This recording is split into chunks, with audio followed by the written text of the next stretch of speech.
Well, thanks, everyone. Sorry to make you haul everything up here. We want to just make sure that you get your good quality in the questions. We've got no opening statements. We'll just take your questions. What's the deal with sports gambling? In the House, it worked its way through several committees, and then it stalled out in state government, and I think that we will pick it back up next year. Governor, are you going to sign or veto the Uber bill? We're still looking. There's a few bills still on my desk that we have not signed, and I'm still looking. As you see, we're getting some input from other stakeholders, and I will weigh it out. Are you weighing other constitutional options, pocket veto, leaving it unsigned? You're looking at that because it differs, right, if the legislature's in session or not? In these years, there is no pocket veto. In the odd years, no. So we'll make. So that's not, you're going to sign it, or look at it. Okay. Governor, you're calling this still a one Minnesota budget, and the lawmakers can chime in on this too. Nearly half the legislature did not vote for this budget. What is your response to those people who feel like they were completely left out? Don't come to ribbon cuttings, I suppose, for one, because we're going to be fixing a lot of roads. The idea of being left out of it, I've served in the minority. It's not about being left out of it. I'll tell you what left out is we simply asked for hearings on guns for 4 years and couldn't get them. We had massive hearings. We had 38 public hearings around cannabis. And so not getting what you want and being left out are two very different things. These were very public hearings. Most of this discussions, and many of you know this, it wasn't the old talk of the triumvirate behind closed doors. It was done by skilled legislators in the public. So I'll let these two talk on this, but I just think, the ideas in public opinion was that we needed to do something around protecting abortion rights. We needed to do something around guns. We needed to make sure our economy is more competitive and making sure that as we see people talking about where do you want to live in places where you're valued for your work. So I just think, and again, I've served there, it's the most frustrating thing, but I think the claim that they were left out is simply not true. I'll echo what the governor said. I mean, we had committee hearings all throughout session, and on several of these bills, there was input from the Republicans. So, and then they talked about there wasn't negotiations or compromise, and I know the speaker and I were involved in several compromises and negotiations over the entire session. So, I think that we held hearings. We had heard from the people of Minnesota. Several of the bills had Republican amendments put in, and they were part of the discussion. And so, I think this is. These bills reflect voices from all across Minnesota on both sides of the aisle. But Speaker, can it truly be called a one Minnesota budget given the division?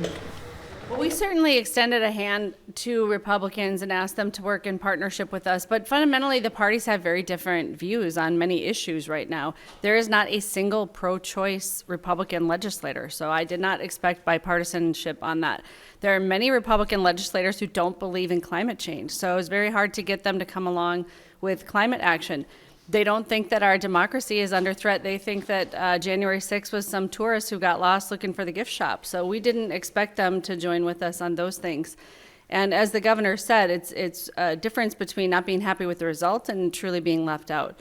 We tried to take some of their amendments. When we did, they withdrew their amendments. So I think at a certain point, the Republicans decided that the talking point of this being a Democratic session where they didn't have input was more valuable to them than actually doing the work and providing the input. The state budget has grown pretty significantly over the last biennium. Governor and leaders, do you think that level of spending is sustainable in future years? No, that's why it's one time. And so I think what's been lost in this, and I'm going to have Paul Marquardt come up here. He obviously knows this better than I, but I'm starting to be convinced he might be a better teacher in explaining this to people. Look, checks going back to people's government spending. Are the Republicans opposed to that spending? Social Security tax cuts is money going back. The child tax credit is money going back. They don't want to count this. The biggest revenue piece in this was aligning with what President Trump did in 2017 on the GILTI tax and making sure, and that aligns with 22 other states and federal tax policy. So, I still keep saying this, it is going to shrink significantly. So I expect that there will be stories next year, in the second year of the biennium, state government shrunk by 30%. Well, that doesn't tell the whole story either, no more than using it this way, because a lot of it's one time. What do you think, A or B on that? You want to? All right, there you go. You've taught me well. Commissioner, can we ask you a question about the following biennium when expenditures are going to go down and it's unclear how they're going to match up with revenues? either one of you, either commissioner. I'm sorry, what was In the next biennium, the expenditures will go down, but it's unclear how much they're going to match up with revenues. Are you comfortable with the level of revenue that will be coming in, even with all the tax increases? From the very first day, the governor and leaders has said, we're going to be making sure that we use one-time money responsibly, not creating a cliff, obligations that we can't sustain. This budget was built on that chassis, and you'll see that. Commissioner Marquardt, you were around last time that a commissioner and a governor had to deal with the largest tax cut in Minnesota history, Governor Ventura, and the large deficits that followed. That was not fun. It was a $6 billion shortfall, I think, when you were in the legislature. Any chance that's going to happen again? Well, actually, in 2013, when the fourth tier was added, that's when we started to go into surpluses in 2013. In about my first 12 years in the legislature, we were constantly fighting deficits. And it was finally when we raised the fourth tier from 13 on is when we've actually started to have more surpluses. Could you give us a quick counterpoint? The narrative in all the press releases we've gotten today and for the last 4 weeks is that you're raising taxes by $10 billion over the next 4 years. Does anybody have a thumbnail on what the actual number is? Is it really $10 billion over? I can speak to a couple of pieces of it. I think the biggest place where we hear Republicans complaining is in the area of transportation. We have constitutionally dedicated funding that goes to transportation right now. It's the gas tax, motor vehicle sales tax, tab fees. We spend between $4 and $5 billion from those funds every 2 years on our roads and bridges, yet we are deficient in our road repair and our bridge repair. And so what the bill that we passed will do is it will put about $1 billion a year into roads and bridges over the next 4 years. So that is $4 billion over 4 years. What Republicans like to do is kind of squish timelines and pretend that we're talking about time periods of 10 years for our investments, and they're talking about 10 years for the spending. When we talk about budgets at the legislature, we're talking about a year or we're talking about 2 years. And so that's a very reasonable increase to start to meet the unmet needs. And it's only when Democrats are in charge that we make these responsible decisions to take care of the infrastructure that our grandparents built for us in this state. Is there a number for 2 years and for 4 years for the total? Because it's all split through different bills, which is one of the things that makes it hard to track the taxes and fees. So I'm Anna Mingy from MMB. I don't actually have that, but we can compile that and if folks are interested or help direct people to the resources. I have a question for Commissioner Showalter, if you don't mind, Commissioner. The same question that Mary actually asked Commissioner Marquardt. My apologies, Commissioner. But everybody's wondering what the Fed is going to do and what's going to happen in terms of the debt ceiling and all those kinds of things, right? If we go into a recession, let's say we go into a mild recession, what are the budget effects? Are we going to see large deficits now coming up that the next legislature or maybe the legislature after that is going to have to deal with? If we go into a serious recession, heaven help us about a depression, but if we go into a serious recession, what happens next legislative session and the following legislative session in terms of deficits? Have you projected that? No, but let's just start. The debt ceiling would be one of the greatest self-inflicted wounds of probably history. There's no reason to go there. There is absolutely no reason to get to a deal and continue operations at the federal level. So just let's start with the scenario building. As far as the state's budget, the credit rating agencies acknowledge the state has very solid reserves. Our rainy day funds have been replenished and are larger than they've ever been. We have a structural surplus that we've used. We've built a budget around that sort of long-term horizon.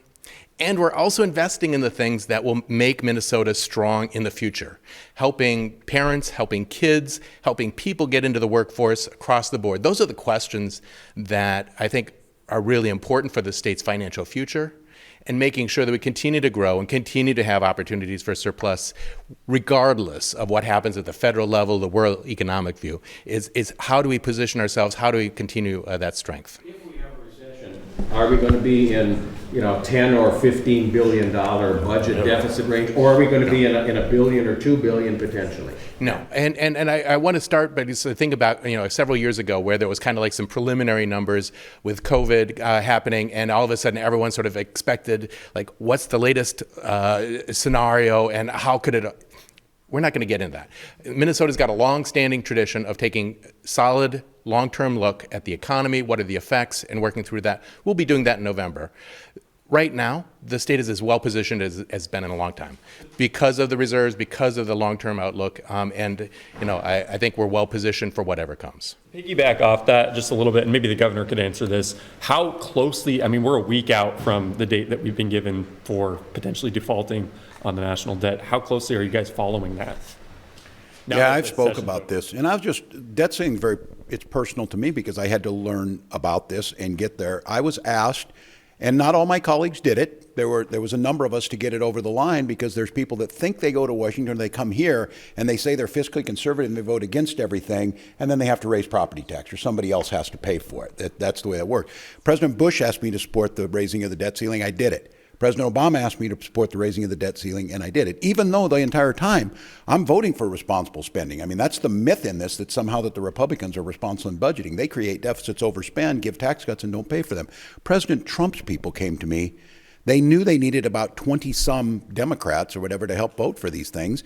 And I said yes, because it's the responsible thing to do. It has nothing to do with politics. So I'm nervous. I was at NGA, the National Governors Association, in January.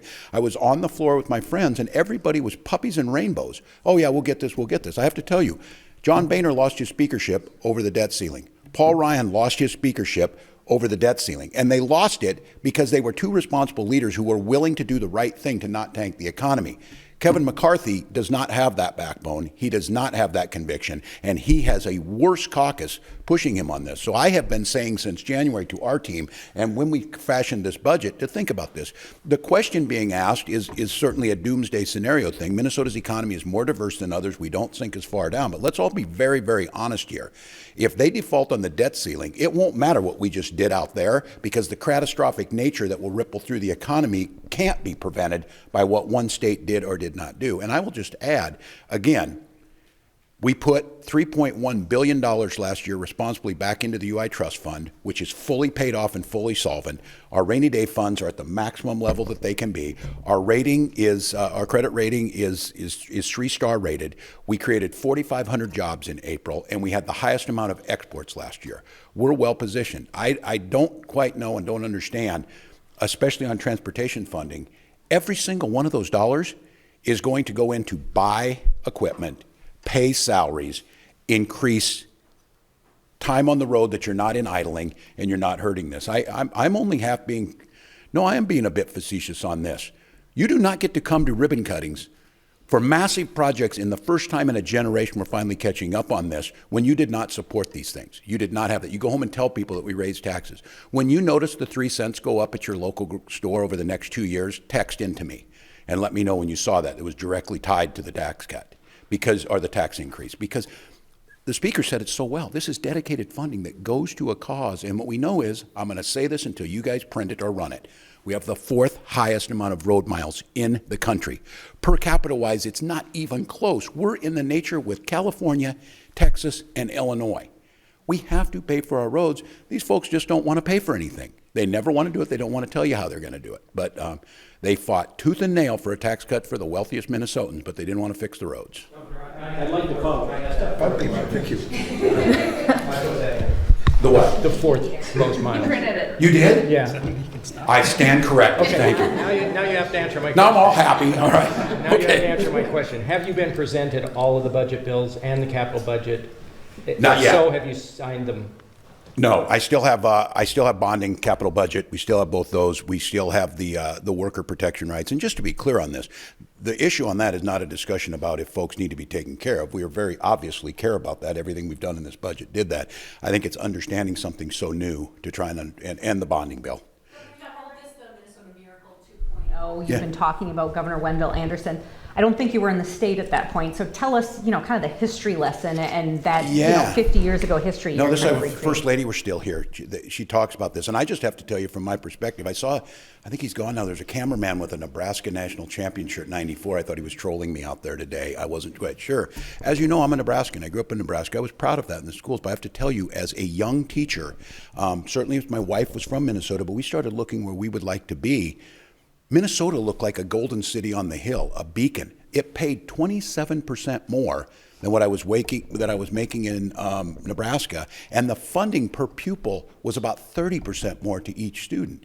And so when I think about that, and I think that equates back to the Minnesota Miracle, this commitment to education, I know for my family, it attracted me and my wife as teachers, and it certainly makes us proud to send our kids to public school, which we've done. So I think it makes a difference. And some of you have heard me say this, and we did not get there. This team is super talented.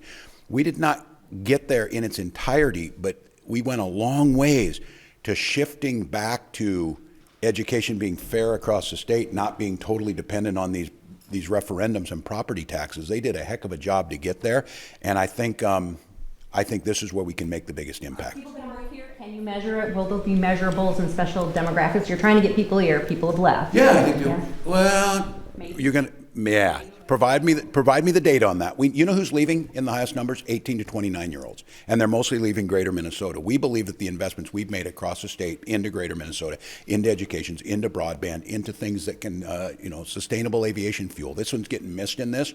We are going to be the global hub of sustainable aviation fuel when we move towards that, because they can't use batteries right now. We're hearing from the ambassador. The French ambassador to the United States came to Minnesota to look at what we're going to do around that. So yeah, I think you're going to start to see it. You're going to start to feel it.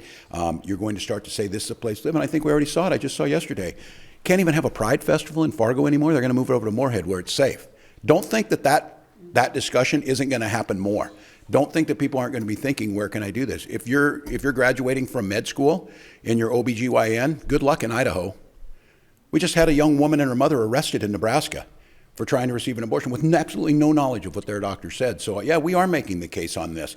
We have Amanda Gorman's poem that was read at President Biden's inauguration being banned from Florida schools. So yeah, I'm making the case on this, that we're going to build an economy that's stronger, that's more caring, that is more inclusive. And if businesses are already way ahead on this, this is the place to be.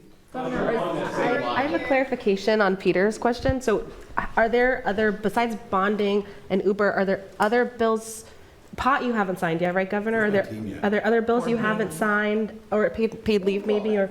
You can pull that on there. Are there other bills that you haven't signed that you're undecided on, I guess I should ask? Still looking at them all, and each one of them. The way this works, I'll just give you a behind-the-scenes thing. Yeah. We have policy experts. We have Leah Montgomery, who's our lead on this. She is very adamant about this. All the discussions happen. The bills are there. They present a slideshow to me in the briefs from her policy people of the pros and cons, and then the recommendation from the team. And we go through each one of those before we do a bill. And you did not line item veto anything from the bills that you have signed already? I have not. Okay. I have Governor, not. will you sign the Fairview? Leader Zizek. I have a question for Leader Zizek. We heard all session that you weren't going to be able to hold these 34 votes together. How difficult was that, and why do you think it happened? Yeah. I said I don't know her very well. Yeah. So. I always said, I didn't have a crystal ball. And, we had those conversations, and we were just going to keep talking to each other, and that's what we did all session long. We just hung together and had very blunt and honest conversations. Again, we, have people that represent those small rural communities, a variety of different suburban communities that all look differently, and then the urban core.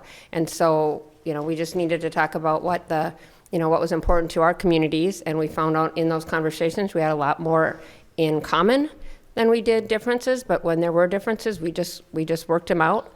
So it was a lot of long conversations, and I think we had fun doing it. Governor, tomorrow's the anniversary of George Floyd's death. I know it's been almost 2 years since the DOJ announced that they were doing their own investigation into MPD.